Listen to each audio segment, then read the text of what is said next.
नमस्कार, जय हिंद, जय भारत।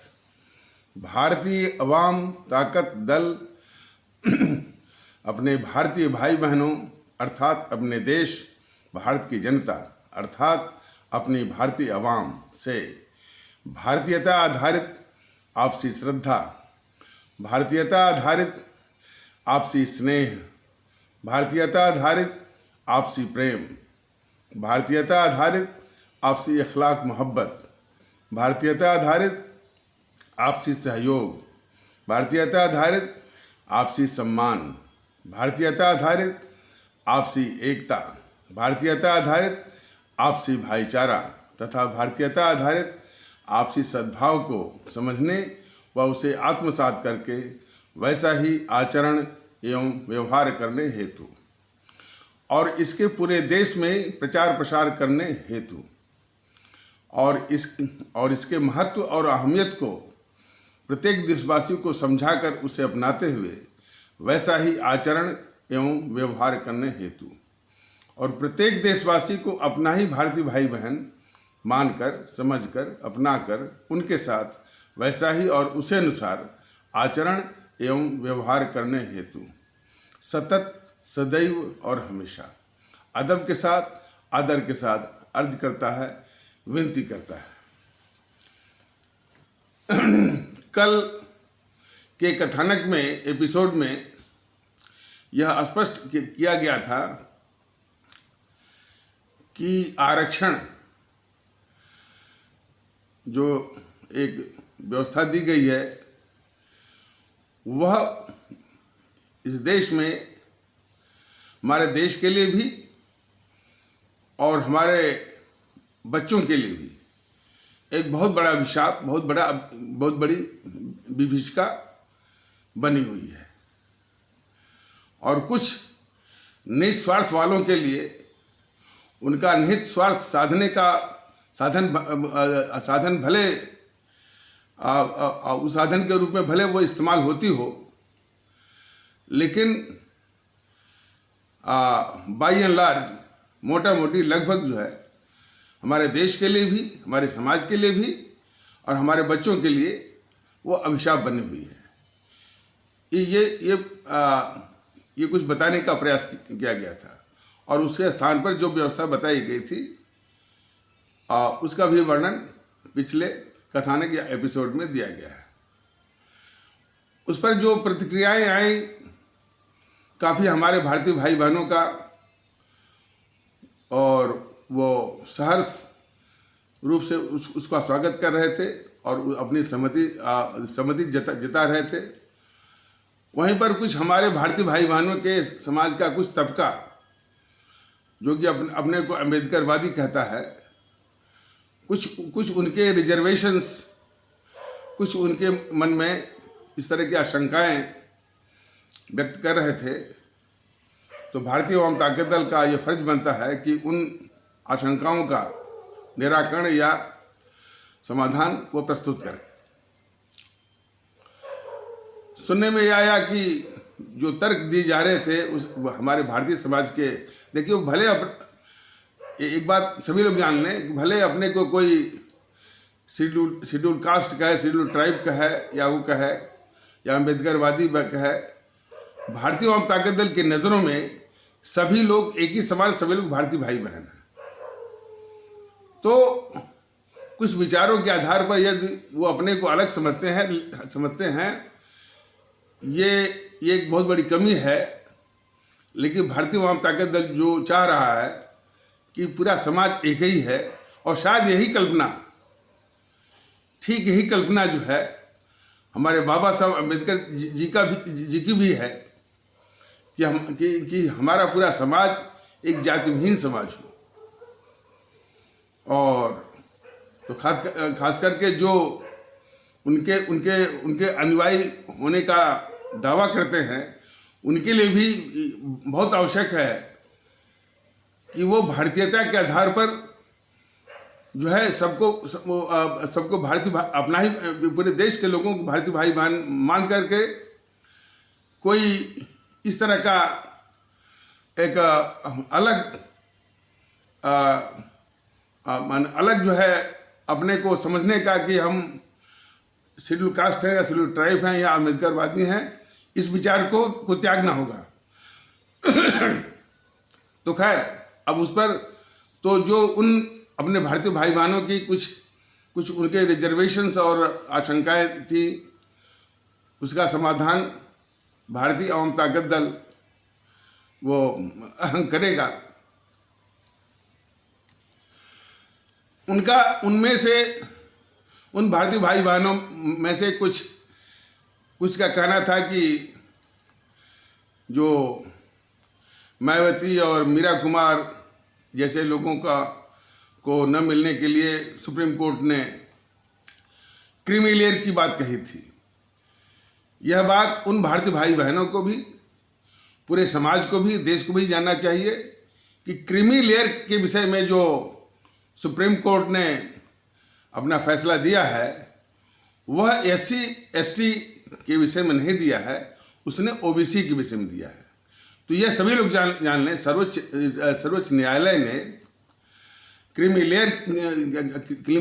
लेयर के विषय में जो फैसला दिया है वह SC ST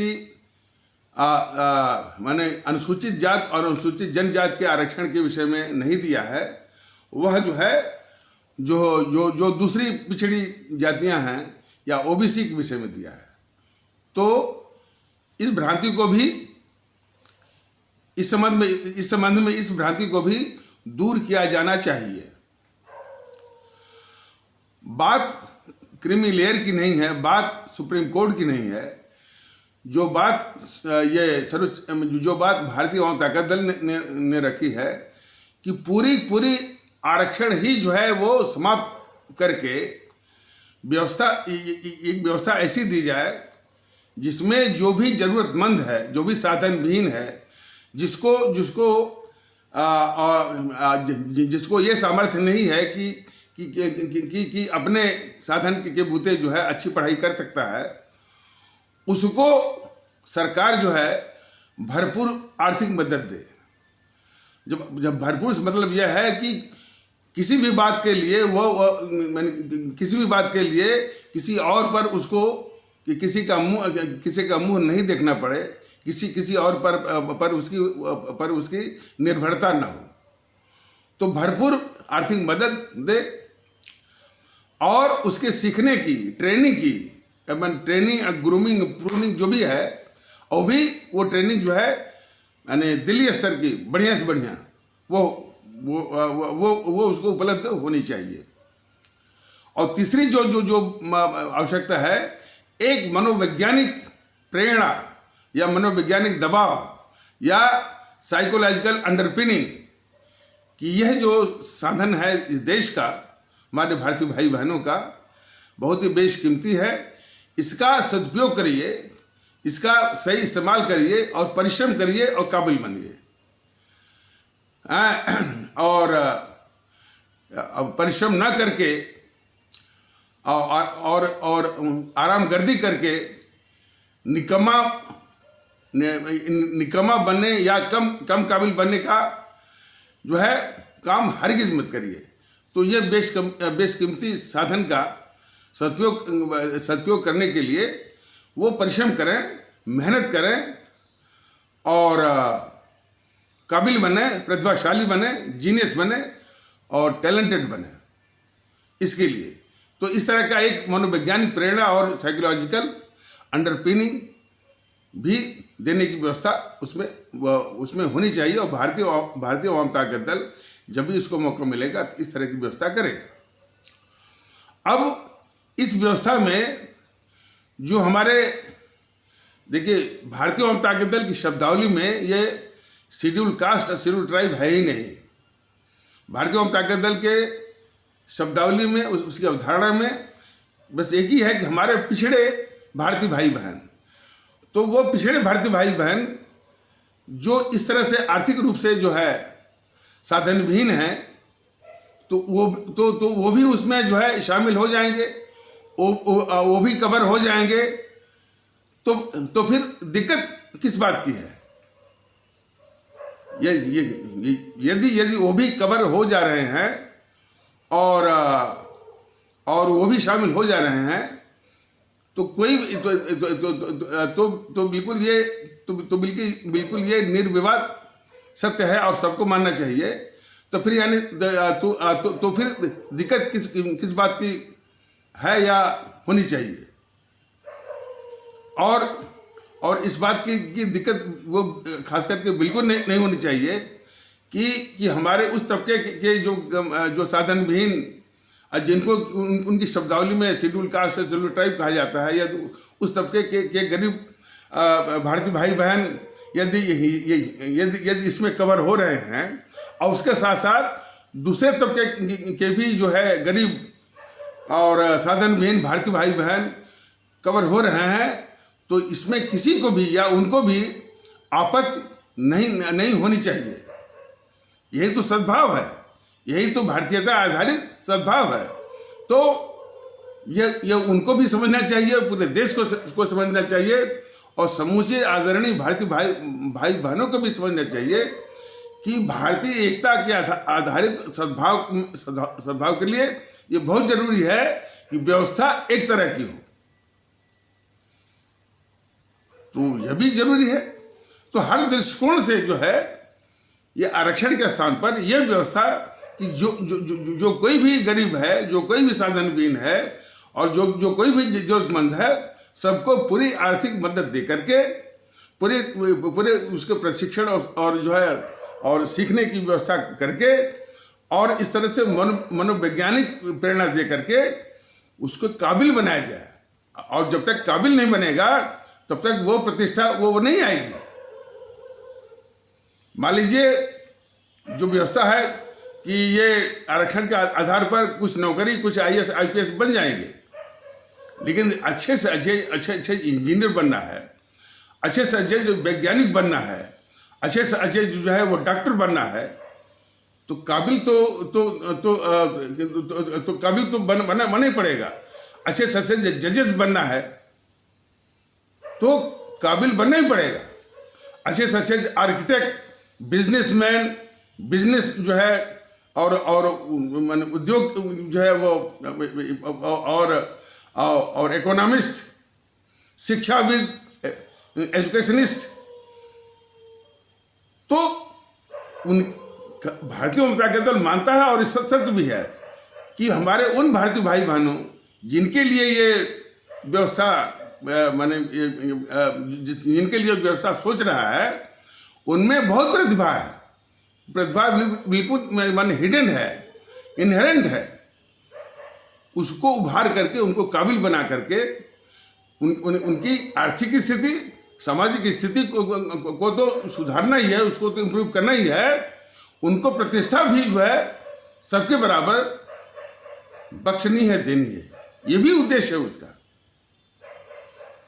तो भारतीय एकता के लिए भी ये बहुत आवश्यक है। और इसके अलावा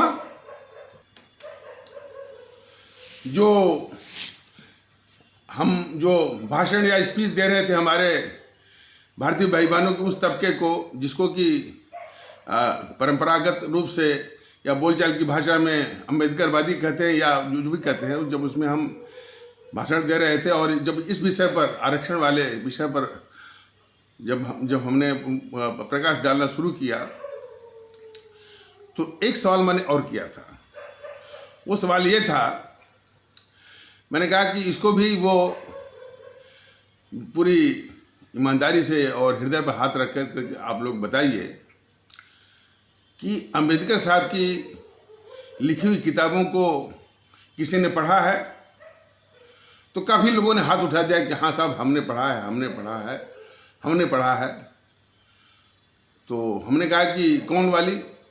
तो वो जो हिंदी में अनुवाद है उसकी बात बता रहे थे। तो मैंने कहा नहीं, उनकी ओरिजिनल अंग्रेजी में जो उन्होंने लिखा है, तो किसी ने जो है वो हाथ नहीं उठाया।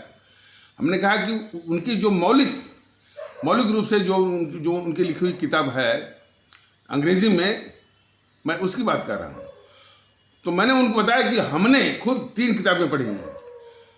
दो का तो हमको नाम अभी याद है। एक है अनटचेबिलिटी, और दूसरा है riddles in in in Hinduism, और भी एक किताब और हमको ख्याल नहीं आ रहा है, मैंने बताया था। मैंने कहा कि इन पुस्तकों को पढ़ने के बाद मैंने उस मजमे को बताया कि इन पुस्तकों को पढ़ने के बाद मैं पूरे यकीन के साथ कह सकता हूँ कि जिस तरह की लैंग्वेज और जिस तरह के विचार और जिस तरह की इंसाइजिंग बोलते हैं अंग्रेजी इंसाइजिंग, मैंने बिल्कुल चिढ़ता हुआ भाषा में वो लिखते हैं हमारे बाबा साहब, उनकी इस शैली, इस तरह की अंग्रेजी की शैली के आगे ये गांधी नेहरू की अंग्रेजी कहीं दूर दूर तक भी नहीं ठहरती है। बहुत बड़े विद्वान और उनके आचार। एक बात और भारतीय जनता दल कहना चाहता है कि जितने उनके महान विचार हैं यह लगभग यह देश समझ नहीं पाया, और शायद जिस इज्जत प्रतिष्ठा के हकदार हैं पूरे देश की ओर से, हमारे भारतीय भाई बहनों की ओर से, अफसोस वो इज्जत उनको मिल नहीं पा रही है। और उसमें हमको कहने में जरा भी गुरेज नहीं है कि इसी तबके के द्वारा जो अपने को अम्बेडकरवादी कहते हैं, अपने जो भी कहते हैं, कुछ इस तरह से बाबा साहब को, कुछ ये तबका जो अपने को वो अम्बेडकरवादी कहते हैं और इनके विरोधी दोनों, इनके विरोध तो दोनों के द्वारा इस तरह से बाबा साहब को प्रक्षेपित करते हैं और उनको दिखाने की कोशिश करते हैं कि वह सिर्फ इसी तबके के, जिनको ये अनुसूचित जनजात या अम्बेडकरवादी के ही नेता हैं, वह पूरे समाज के नेता नहीं है, पूरे समाज के हितैषी नहीं है। इस रूप में जो है मैंने कहने का मतलब उनके जो अनुयायी हैं और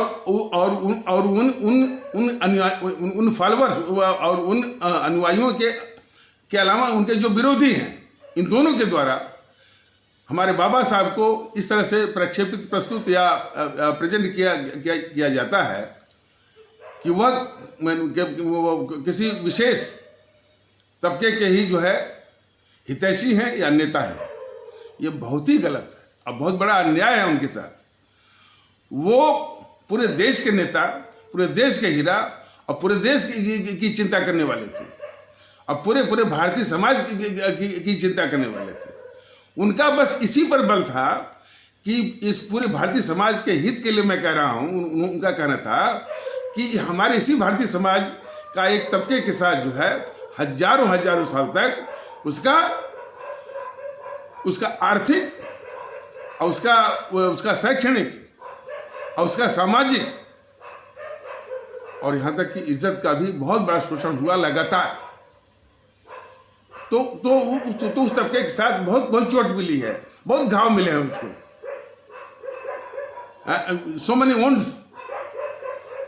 तो मरहम लगाने की जरूरत है। मरहम कैसे लगाएगा समाज, ये समाज पर उन्होंने छोड़ दिया है, लेकिन लगाना जरूरी है।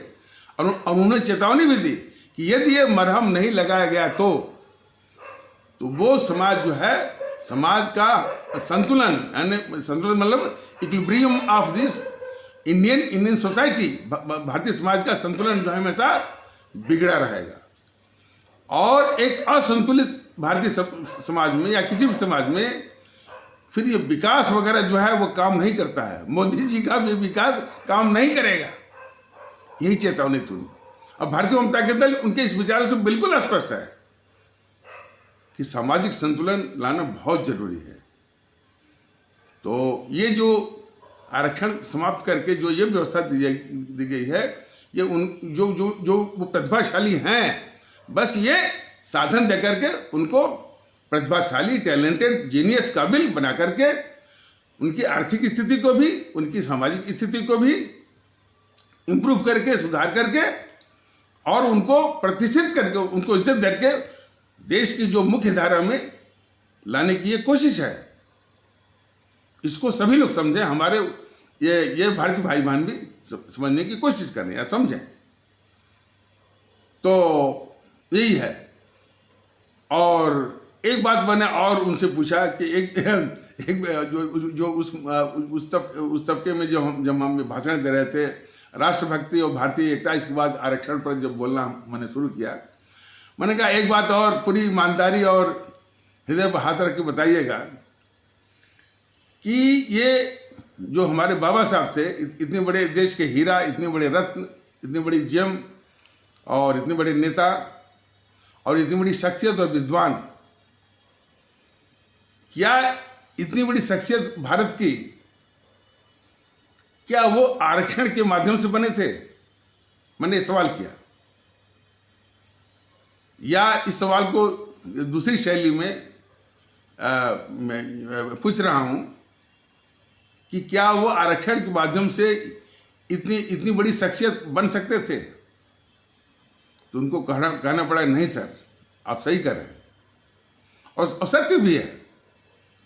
बाबा साहब नौकरी करते थे राजा गायकवाड़ बड़ौदा के, तो उनकी बौद्धिक तीक्ष्णता यानी ब्रिलियंस ऑफ माइंड को देख करके वो राजा साहब बोले कि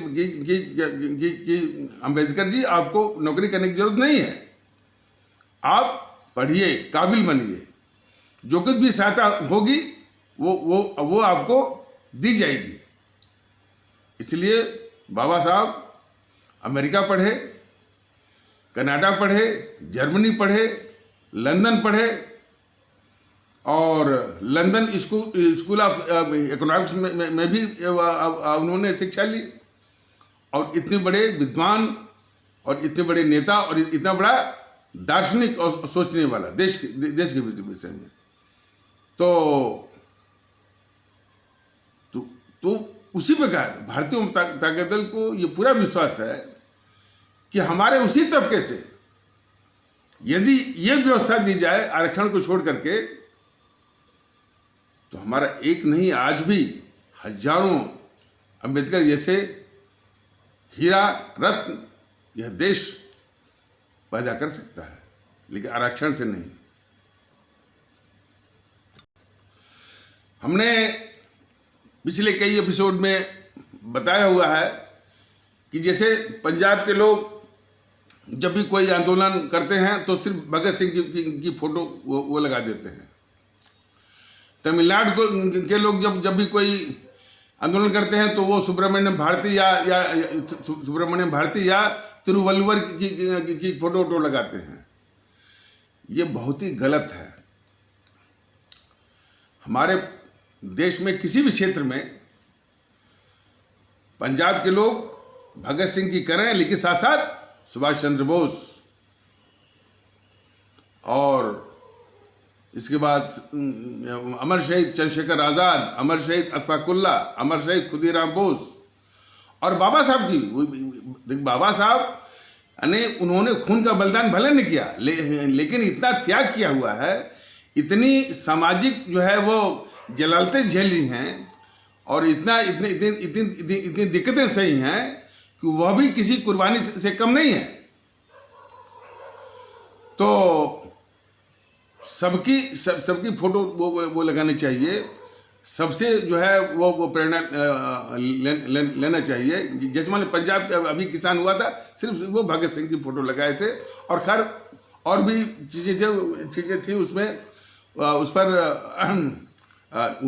पर इसमें भारतीय जनता दल नहीं जा रहा है।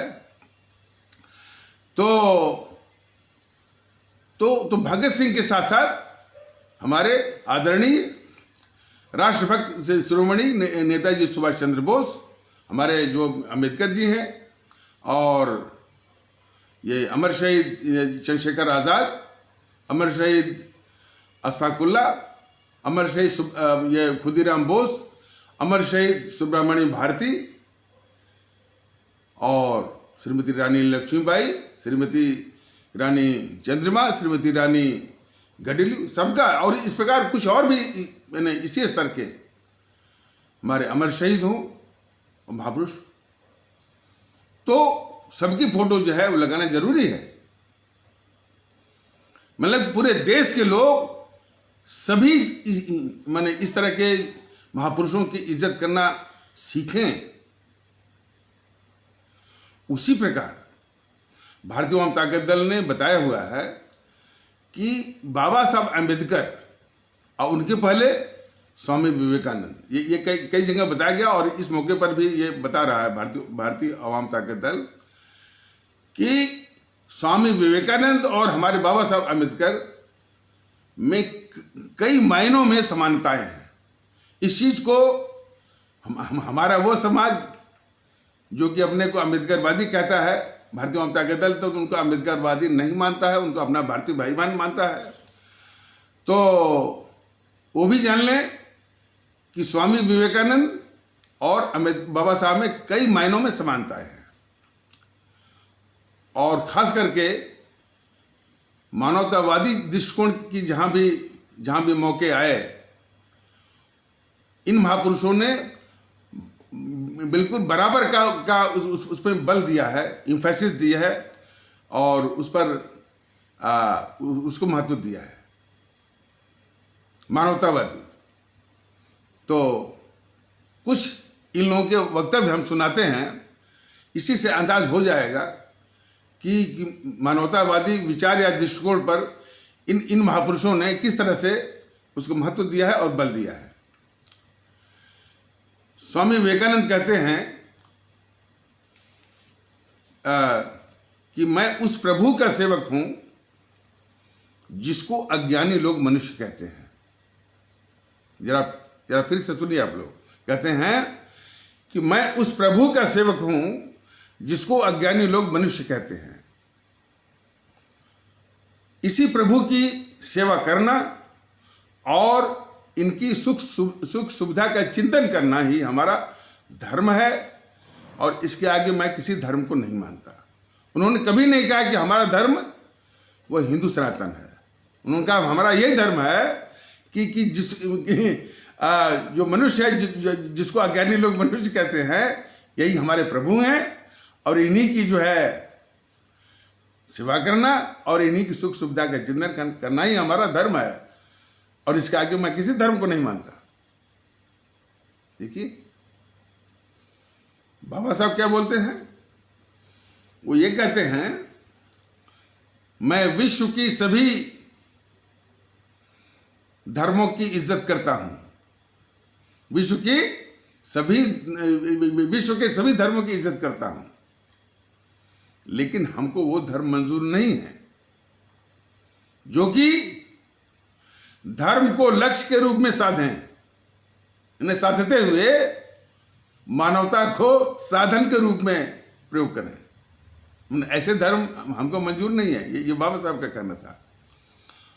उनका कहना था कि हमको सिर्फ वही धर्म मंजूर है जो मानवता को लक्ष्य के रूप में साधें और धर्म को साधन के रूप में इस्तेमाल करें। ये ऊंचा ख्याल था उनका। और मैं इस बात को यकीन के साथ कह सकता हूं कि हो सकता है कि मेरी बात कुछ असत्य भी हो सकती है, लेकिन काफी यकीन है हमको कि बाबा साहब के जो अनुयायी हैं और बाबा साहब माने या अनुयायी होने का दावा करते हैं, दम भरते हैं, या बाबा साहब को क्या नाम भुनाने वाले, दोनों उनके महान विचारों से साथ परिचित नहीं है। और यह भी एक कारण है कि उनको जो हृदय से जो इज्जत मिलनी चाहिए, जो प्रतिष्ठा मिलनी चाहिए, जो सम्मान मिलने चाहिए, उसमें ये बहुत बड़ी बाधा है। तो कुछ उनके और महान विचारों को सुनाता हूं।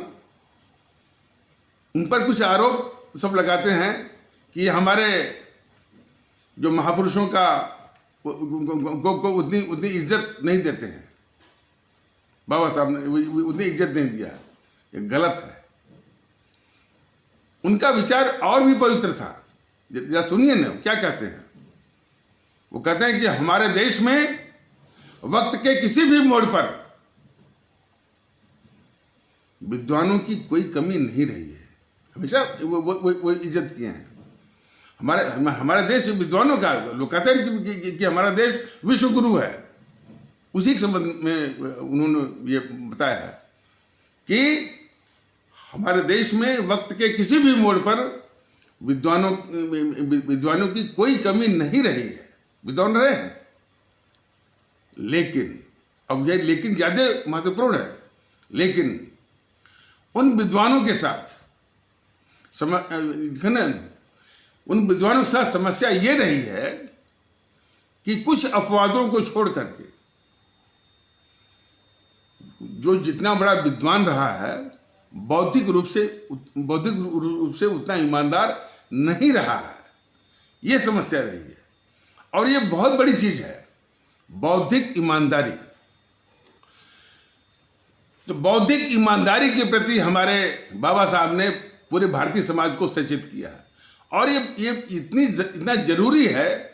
और आज के वक्त में, आज के दौर में कितना जरूरी और आवश्यक और कितना प्रासंगिक है, जरा इसको सुनिए। जैसे हमारे गांव गिराज का कोई है, बौद्धिक रूप से उतना ईमानदार मान लीजिए नहीं है, थोड़ा मन में बेईमानी है, तो अधिक से अधिक वो क्या नुकसान करेगा? वो एक गन्ने का पेड़ उखाड़ लेगा या मटर का कोई कुछ उखाड़ लेगा या उसकी फली तो तोड़ लेगा। लेकिन मान लीजिए कोई बहुत पढ़ा लिखा, बहुत बड़े विद्वान हो गया, बड़े बड़े कंपटीशन, बड़े बड़े जो है वो एग्जामिनेशंस वो क्वालिफाई कर गया, आईएएस बन गया, सेक्रेटरी बन गया। और सेक्रेटरी बनने के बाद उसकी बौद्धिक बेईमानी नहीं गई, यानी बौद्धिक ईमानदार नहीं है, इसके कारण हमारे देश के खजाने पर जो है वो अरबों खरबों का चाकू चलाएगा। ये तो एक जो है वो उदाहरण दिया जाए। कितने लोग विद्वान हैं, बहुत बड़ा ज्ञान है, बौद्धिक ईमानदारी नहीं है, इसी के कारण जो है उनका सारा ज्ञान जो है वो सही दिशा में इस्तेमाल नहीं हो रहा है। इसीलिए जैसे या एक क्रूड एग्जाम्पल ले लीजिए, क्रूड बिल्कुल, डॉक्टर राजेंद्र प्रसाद को पूरा देश जानता है।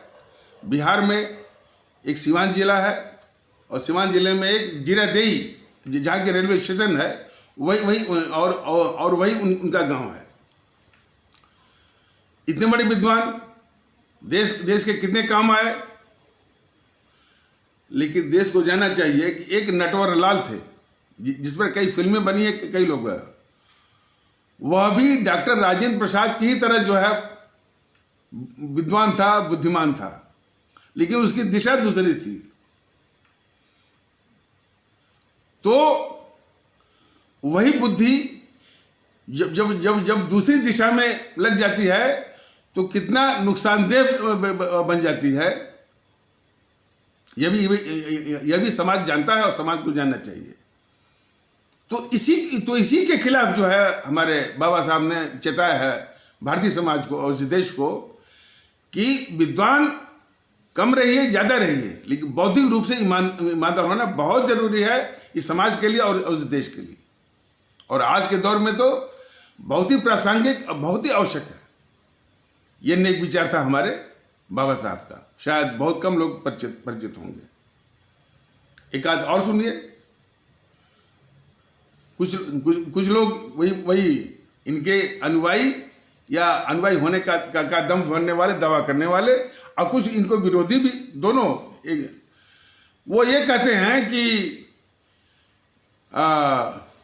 बाबा साहब का ये कहना है कि भाई हम तो शेड्यूल कास्ट, शेड्यूल ट्राइब के उद्धार के लिए, उत्थान के लिए जो अपनी मुहिम चला रहे हैं, जो अभियान चला रहे हैं, लेकिन यदि राष्ट्र आ जाए, देश आ जाए, तो हमारे लिए जो है शेड्यूल कास्ट और शेड्यूल ट्राइब के लिए जो हम अभियान चला रहे हैं वो ज़्यादा, उसकी प्रायोरिटी, उसकी प्राथमिकता ज़्यादा है और देश बाद में है।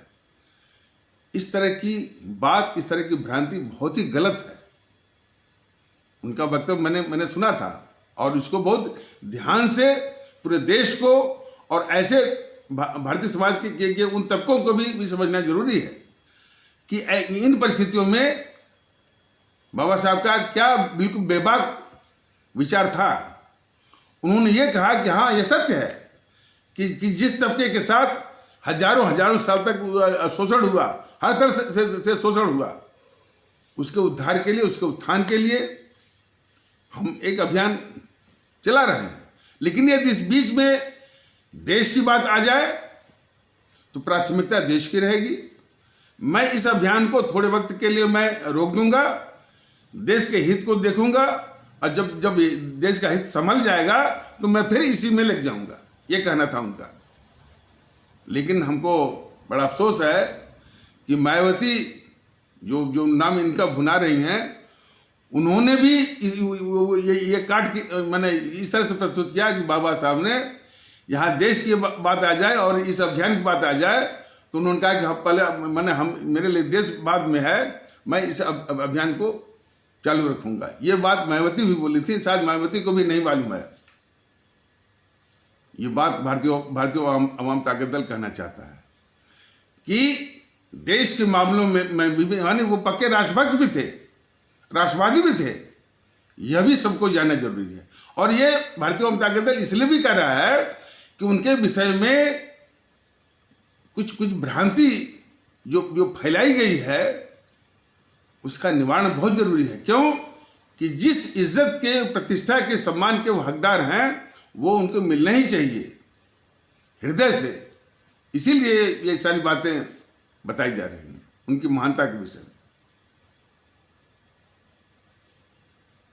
और एक बात और, वो पूरे समाज को समझना चाहिए कि कितने उच्च विचार उनके थे, महान विचार थे। जरा इसको समझिए।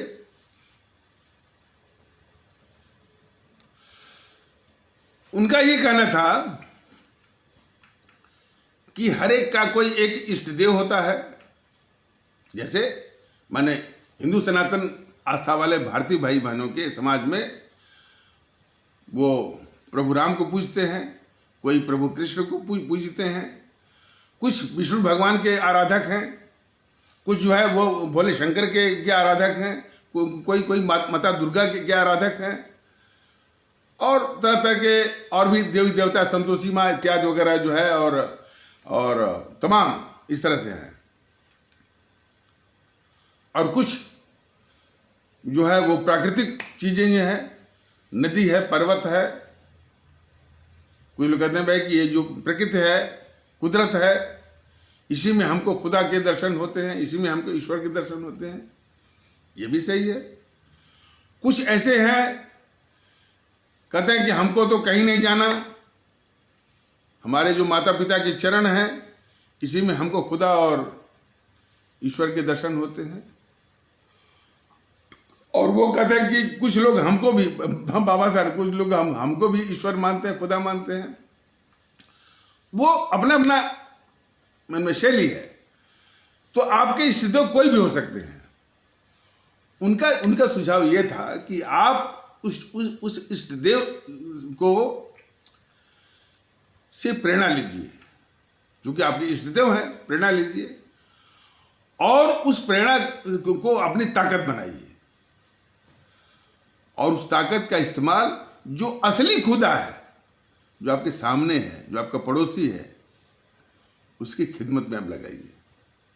यही है करना था। अपने उस इष्ट देव से, प्रभु राम से, प्रभु कृष्ण से, भोले शंकर से, विष्णु भगवान, जिसकी भी आराधना करते हो, उससे प्रेरणा लेकर के, उसका ताकत बना करके, जो सामने वाला है, आपका बगलगिर है, पड़ोसी है, उसकी सेवा में उस ताकत का इस्तेमाल करिए।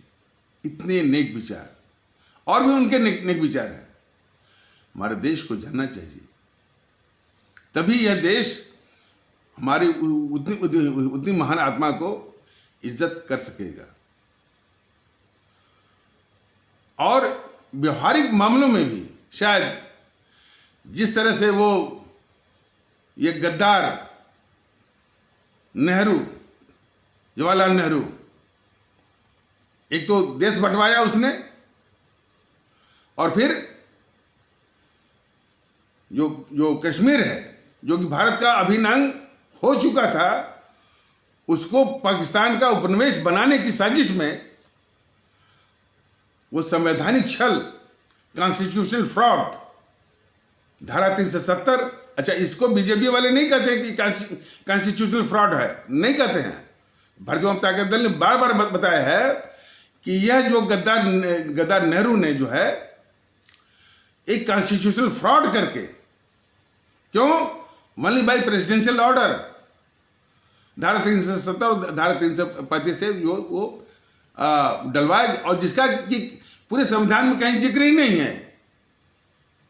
तो खैर, तो इसको डलवाने के लिए जब वो बात आई थी, तो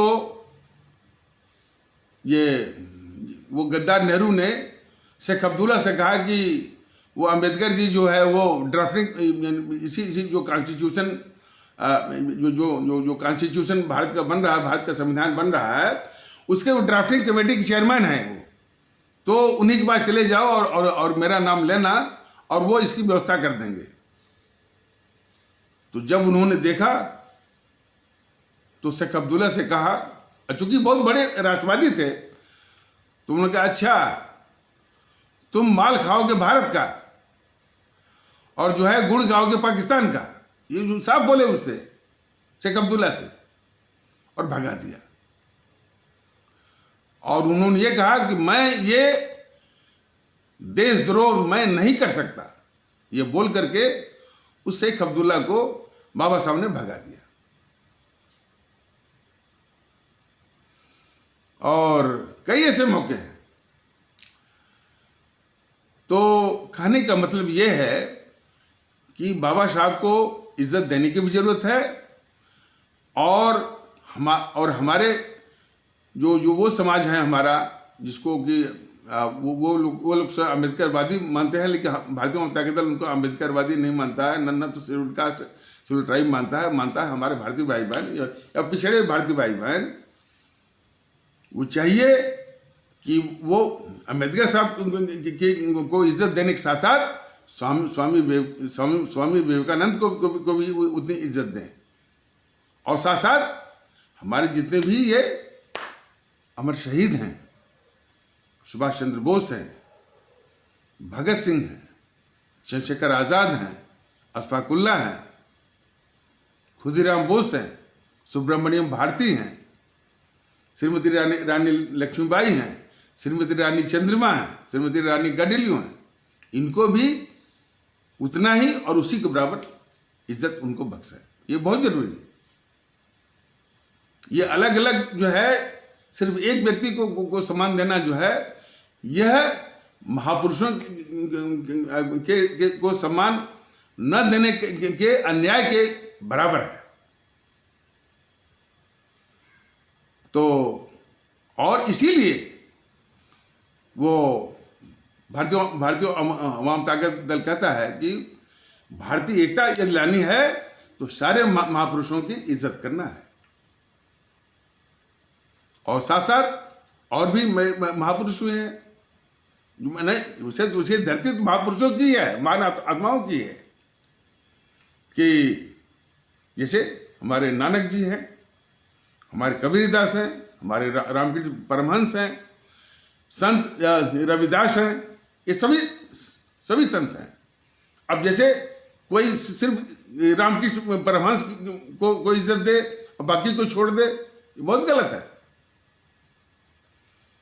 रामकृष्ण परमहंस, कबीरदास, नानक, रविदास, सबको, और इन्हीं की बातों को बल देने के लिए जो और भी जो कवि के रूप में संत हुए हैं, तुलसीदास, सूरदास, रसखान, सबको इज्जत देने की जरूरत है।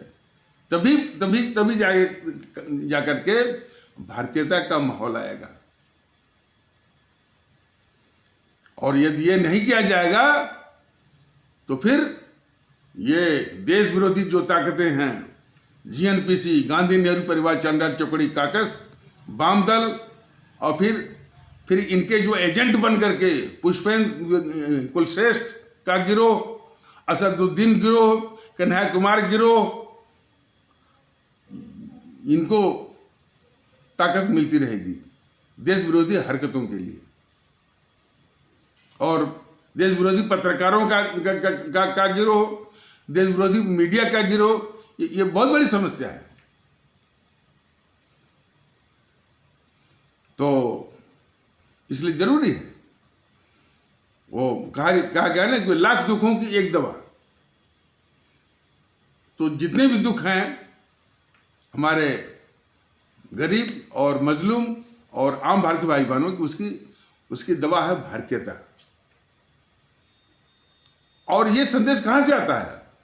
बाबा साहब का भी जो एक सामाजिक फिलॉसफी थी, सोशल फिलॉसफी थी कि हमारा समाज जातिहीन बने, और फिर उनके सहयोग से जो संविधान बना हमारा, इंडियन कॉन्स्टिट्यूशन, भारत का संविधान, उसका प्रस्तावना भी यही कहता है, we the people of India, हम भारत के लोग हैं, हमारी इज्जत भारतीय होने में है। हमारी इज्जत कभी भी जो है वो हिंदू होने में नहीं है। हमारी इज्जत कभी भी जो है वो मुस्लिम होने में नहीं है, या सिख और ईसाई होने में नहीं है। हमारी जो संवैधानिक इज्जत, जो प्रतिष्ठा है कि हम इस देश के भारतीय नागरिक हैं। यही संदेश हमारे बाबा साहब का सामाजिक रूप में भी था, और जिस संविधान के बनाने में जो उन्होंने इतना बड़ा योगदान किया था, उस संविधान का भी आदेश यही है कि हम we the people of India. तो इसको समझने की परम आवश्यकता है कि तो हम उस संवैधानिक आदेश को समझें। और वैसे भी यह देश संविधान से चलता है। सारी जो है संवैधानिक संस्थाएं हैं, इकाइयां हैं, वो भारतीय संविधान से नियंत्रित हैं, आदेशित हैं और उसके द्वारा संचालित हैं, एंड मैंडेटेड, कंडक्टेड, कंट्रोल्ड। इसलिए हमारा देश क्या है? भारत गणराज्य है, भारतीय गणतंत्र है, इंडियन रिपब्लिक है। लेकिन अफसोस इसको भी सब बरबाते हैं। आरएसएस वाले कहते हैं कि नहीं, ये हिंदू राष्ट्र है, और उसी के सुर में कभी बीजेपी वाले भी मिलाते हैं। तो खैर, सबको जानना चाहिए कि हमारा ये भारत गणराज्य है। और आप सभी को जब पासपोर्ट मिलता होगा तो उस पर यही लिखा रहता है भारत गणराज्य। उस पर ये नहीं वो लिखा रहता है कि ये हिंदू राष्ट्र है। और ये बात तो कई बार बोली भी गई है कि ये मोदी महोदय जो प्रधानमंत्री हैं, जरा आरएसएस वाले इनको सिखा दें कि जब ये शपथ लेते हैं तो भारत गणराज्य की शपथ लेते हैं या हिंदू राष्ट्र की शपथ लेते हैं। तो इस तथ्य को समझने की आवश्यकता है। इसी भ्रम में तो जो है इन ट्रबल्ड वाटर्स, असदुद्दीन गिरोह जैसे लोग, ये कन्हैया कुमार गिरोह जैसे लोग बहुत बड़ा नुकसान कर रहे हैं इस देश का। तो ये एपिसोड जो है वो लंबा ना हो पाए।